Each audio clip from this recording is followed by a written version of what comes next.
jaaliyadda beelaha juuraan ee ku dhaqan Somaliland ayaa munaasabad ballaaran oo isugu yimaadeen ku doortay taariikhda markii ugu horeysay gudoomiyaha jaaliyadda beelaha soo qaabilsanaan doona Somaliland. Munaasabadda lagu dooranayay gudoomiyahan oo ahay mid seher sare loo soo agaasimay ayaa waxaa ka soo qayb galay mas'uuliyiin fara badan oo ka socday ilaamaha dawladda, ururada bulshada iyo marti sharaf tiro badan. sidoo kale waxa iyaguna munaasabadaasi si weyn uga dhex muuqday dhambaalada haldoorka waayeelka waxgaradka iyo haweenaha beelaha juuraan ee Somaliland. waxaana goobtaasi ka hadashay Shukri Maxamed Xasan oo ku hadlaysay afka qabanqaabayaasha xafladda jaaliyadda, waxaana waxgaradka munaasabadaasi ka hadlay si weyn ugu dheeraaday mudnaanta ay leedahay qadiyadda madax banaanida iyo go'aansitaanka Somaliland. waxaana kamid ah hadaladoodii anigoo ku hadlaya magaca beesha boqortooyada juuraan, waxaan caalamka iyo meel walba aan uga sheegaynaa in ay maanta beesha boqortooyada juuraan ay noqdeen dad mideysan, dad walaaloobay, dad ka mideysan danahooda guud. beesha boqortooyada juuraan waa dad u taagan horumarka dhan walba wadankay ku nool yihiin. hadday tahay Somaliland si khaas ah waxaan aad ugu mahadcelinaynaa dawladda Somaliland awood buuxa nagu siisay in ay maanta beesha halkaa gaadho, hadday tahay xagga horumarka, hadday tahay xagga midnimada. waxaan leenahay dawladda Somaliland boqolkiiba boqol aad baad u mahadsantihiin. wax walba la gaaro waxaa ka horeeya midnimada. maanta beesha boqortooyada juuraan waxay caalamka u sheegaysaa in ay tahay beel mideysan, horumarsan, wax walbana ka qayb qaadan doonto. hadday ahaato nabadgelyada wadanka iyo siyaasadda, wax walba diyaar u ah in ay ka qayb qaadato. waxaan aad ugu faraxsanahay in maanta boqolaal beesha boqortooyada juuraan ka mid ah ay shirweyne noocan oo kale ah ay qabsadaan, iskugu yimaadaan, gacmahana isqabsadaan, si farxad ku jirtana ay gacmaha iskugu wada qabsadeen, horumarna u gaarsiiyeen dalka ay ku nool yihiin iyo ayagaba hadday noqoto dadnimadooda iyo danahooda khaaska isu urursatay. isu ururkiinu ama laydinku taageero waa nabadgelyo, dawladdu idinku taageertay ee idinku nabadgelyaduna waa waxa bini aadamku uu ku nool yahay. shakhsi kasta ilaahay baa risqiisa qoray,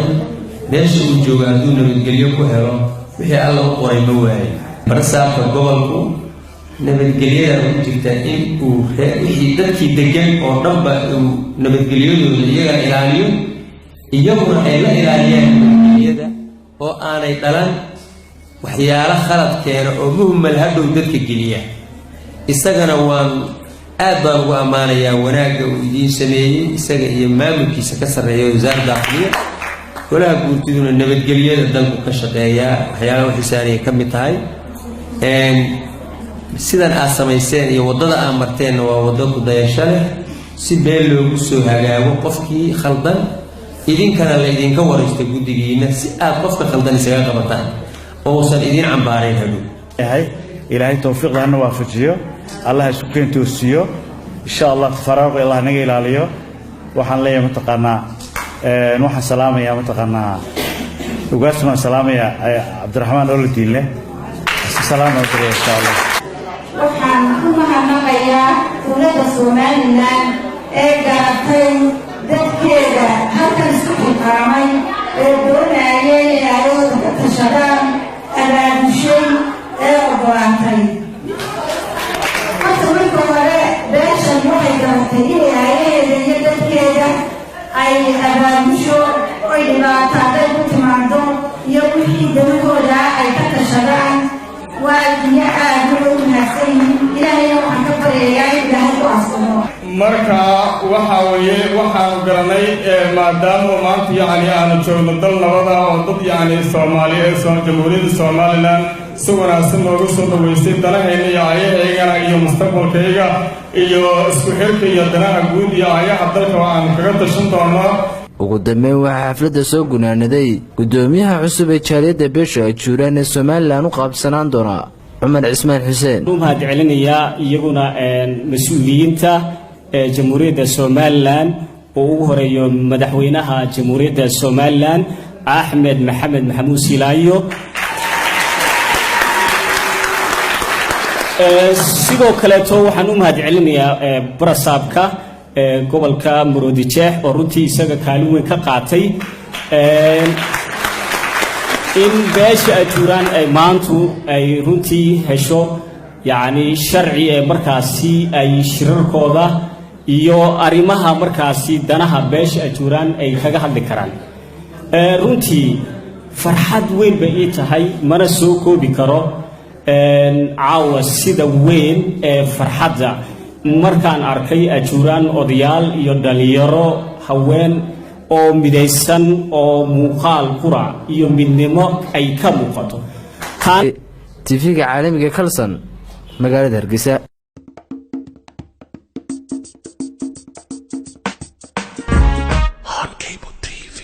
munaasabada xafladan ay soo qaban qaabiyeen beesha ajuuraan ee dalkani Kenya degan ayaa waxaa ka soo qayb galay qaybaha kala duwan ee beesha ajuuraan ee Kenya iyo waliba beesha qaybaheeda kale ee degan Soomaaliya Itoobiya kuna sugan Kenya odayaal iyo culimo haween dhalinyarada beesha ayaa ka hadlay xaflad lagu soo dhaweynayay suldaanka guud ee beesha ajuuraan marka suldaanku waxa leeyahay beesha ajuuraan meel ay joogtaba ha u taga hanu u sheega in liifkii ajuuraan u dhammaaday hadda ka dambana waqtigii liis doonanayo bal kala war doonayo la joogo waxaa lagu xusuustaa boqortooyada ajuuraan markay dhisnayd ay jirtay waa dadkii ugu horreeyey ee Soomaali maxaakim iyo boolis iyo dad canshuuraha soo qaada sameeyay ugu horreeyay weeye beeshii ay dib u soo noqotay ee ay isku imaan doonta hal meel hal waji oo beesha masala oo ah suldaanka Suldaan Abdurrahman Suldaan Olol Diinle aniga ayuu ii wakiishay taas waa midii gudoomiyaha guud waxaa kaloo soo wakiishay nimanka siyaasiyiinta ajuuraan iyo odayaalkii wixii joogay qaarkood ma joogaan oo waxay ku maqan yihiin wajeer bute buura kolandiila habaasweyne ay ku maqan yihiin suldaankeeni guud ee ajuuraan meel kastoos ajuuraan shanta qaaradood beesha iska jooga waa suldaankeeni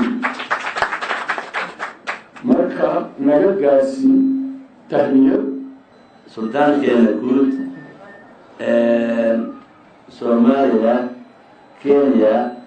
Ethiopia iyo all adduunka oo dhan waxaan kaloo tahniyad u diraynaa beesha ajuuraan ee Hargeysa xafladda ka dhigtay oo taageerada ah Sultan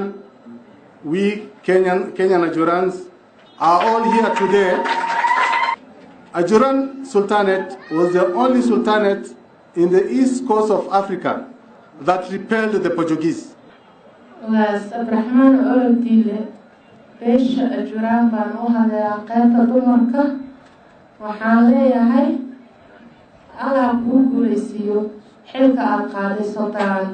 Suldaan Cabdiraxmaan Suldaan Olol Diinle oo in muddo ku noolaa dalka Canada ayaa waxaa lagu caleema saaray magaalada Muqdisho 25 November waana wiil uu dhalay Suldaan Olol Diinle oo boqortooyadiisu xarun u ahayd qalaafe horaantii qarnigii tagay Kawsar Cabdinuur aadan Hon Cable TV magaalada Nairobi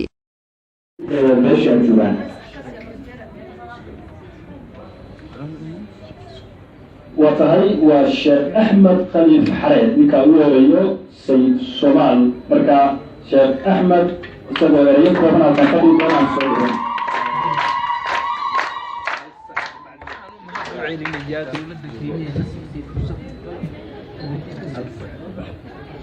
الحمد لله